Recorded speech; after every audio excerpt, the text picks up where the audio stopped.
Huvi oli seekord pea kahekordne võrreldes 2012. aastaga. Jah, tõsi ta on, et ega seda asja ette võttes mõtlesime ka, et kuidas inimesed eelmul rahule jäid ja kas soovi on.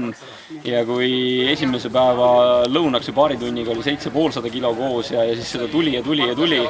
Ja lõpuks siis esmaspäevaks olid need tonnid koos ja oli ka natukene ehmatav kohe, et see kogus nii suur on. Aga meil on hea partner TPD, kes oli valmis iga kogusega kaasa tulema ja vastavalt soovile ka meie soovile auto andma.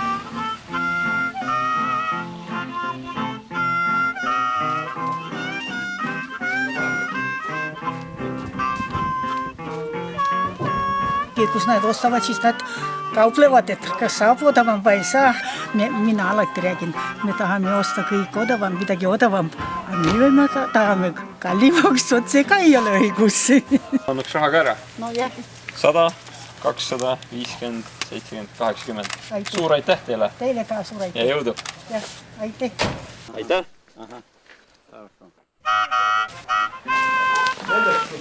Palju siin on?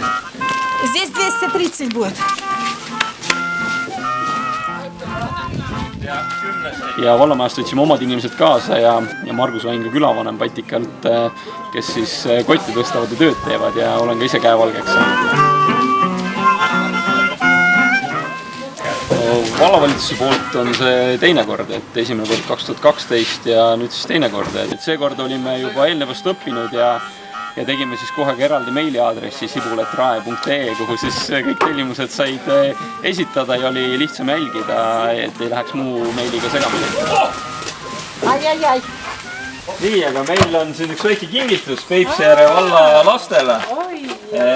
Kommivabrik Kalev, meie Raevalla ettevõte, otsustas siis kaasa panna üpris arvestatav koguse komme Peipsiääre valla lastele. Me nüüd hea meelega tooksime need teile majja sisse.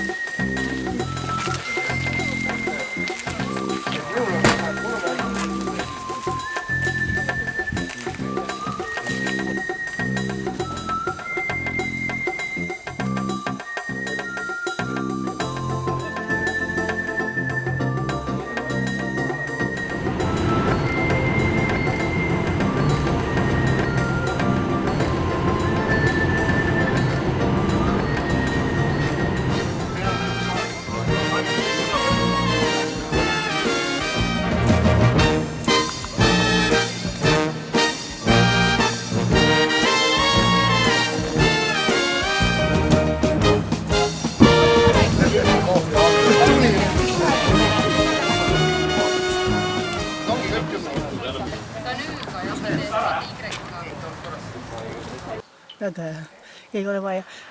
Iga päev istun tee juurde ja pakun oma kaupu. No, mul oli natukene küüslaugu, oli natukene tomatit oli ka ja siis mis veel oli? Kõrvitsad oli ka, patšok oli ka. Siis mitte üks kaup. No, iga üks siis paremad istuda, kui üks viibul, siis keegi ei taha nii peatada autot.